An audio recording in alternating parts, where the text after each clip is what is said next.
урматтуу десенатендер, жаңы 2025-26 окуу жылынын башталышы менен сиздерди чын жүрөктөн куттуктайбыз.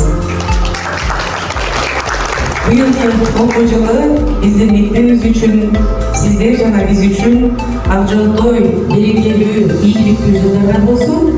Анан албетте балдарыбыздын 5-класс болушу менен дагы абдан кубанычтуу күндө сиздер менен жолугушуп жатканыбызга абдан кубанычтабыз.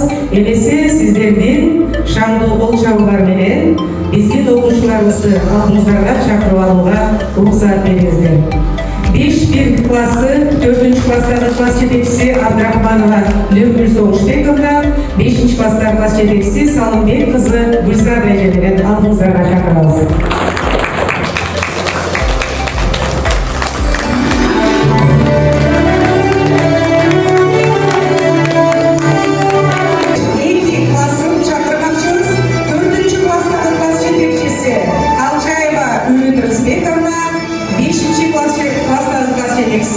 Осмонова Зина Кудайбергеновна көркемова.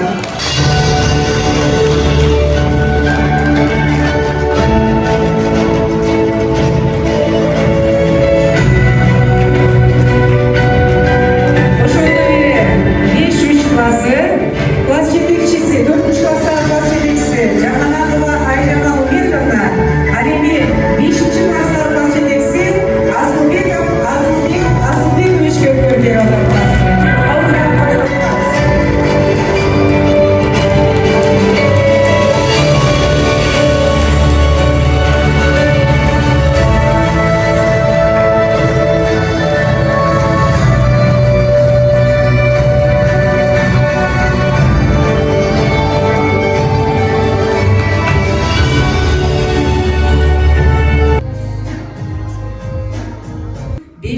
Классы 4-класстагы класс жетекчиси Салима Самачевна, ассистенти Рыспекова Абдулайдын коштоосунда 5-класстагы класс жетекчиси Ибраимова Назгүл Исаевна менен колча коштоосунда кабыл.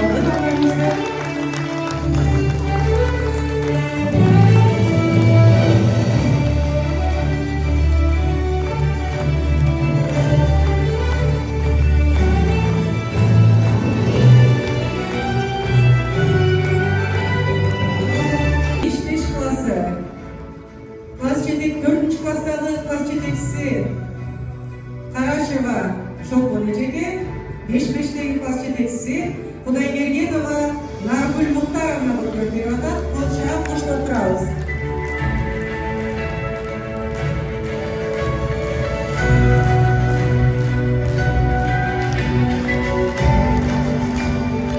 Досуева Айнагүл Гасеновна, Агачейин Курманалиева Роза Доктурбаевна окуткан.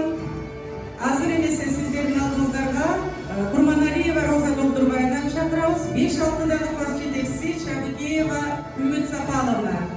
Колчага коштоп чакырмакчыбыз.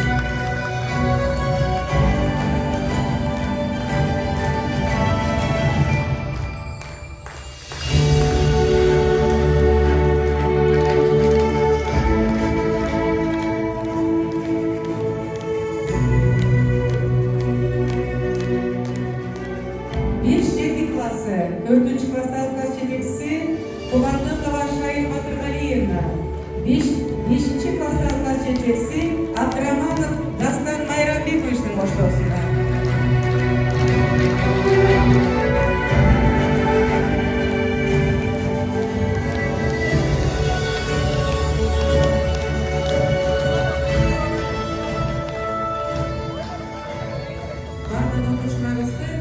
Класска өтүшү менен чын жүрөктөн куттуктайбыз. Кыргыз Республикасынын гимни жаңырмакчы.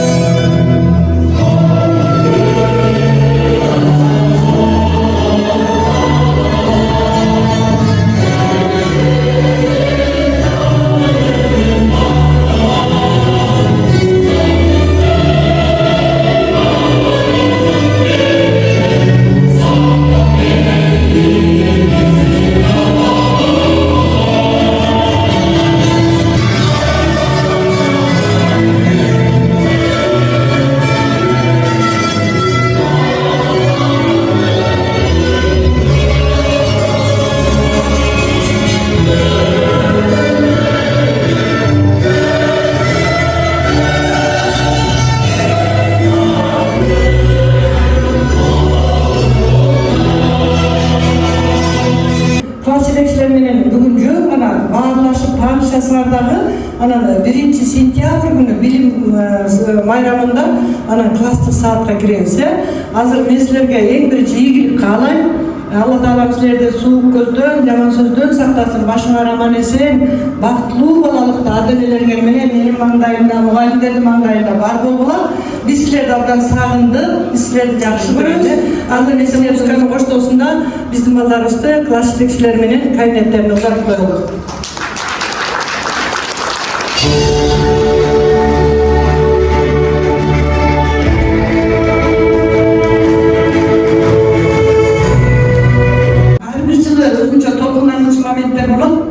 Балдарыңыздардын чоңоюп калганын көрдүңүздөр. Мында башталгыч класс болсо, азыр мына ортоңуз келип окуйт, өз артынча боло башташты. Сухамлинский деген улуу педагог мынтип айткан экен: балалык дейт, тынымсыз майрам болуш керек. Эгерде балдар үчүн мүмкүн болгон эмгек чыңалуусу болбойсо, эмгек бакыты бала үчүн ол жетиз бойдон кала берет. Баары бир жанталашып эмгектенмейинче жетишке, бакытка жетишке болбой тургандыгын билебиз. Кыргыз тили деген 3 саат өтүлөт, орус тили жана адабияты 2 саат, чет тили 2 саат, математика 5 саат болду, математика 4 саат болчу. Азыр булар 12 жылдык болуп, 5-6 класс материалдарынан ошо 5 саатка материал түзүлгөн экен. Мен жана дүйнө дегенден 2 саат, көркөм өнөр жана технологиясы 2 саат, табияттануу 2 саат, информатика 1 саат, тарых 2 саат, музыка 2 саат, дене тарбия 2 саат. Мына ушул предметтер окутулат. 5-класстарда азыр мындай кружоктор бар. Биринчиси, кимдер кайсы окуучу буга чейин англис тилин окуп келсе, немис тили экинчи тил болуп кирет.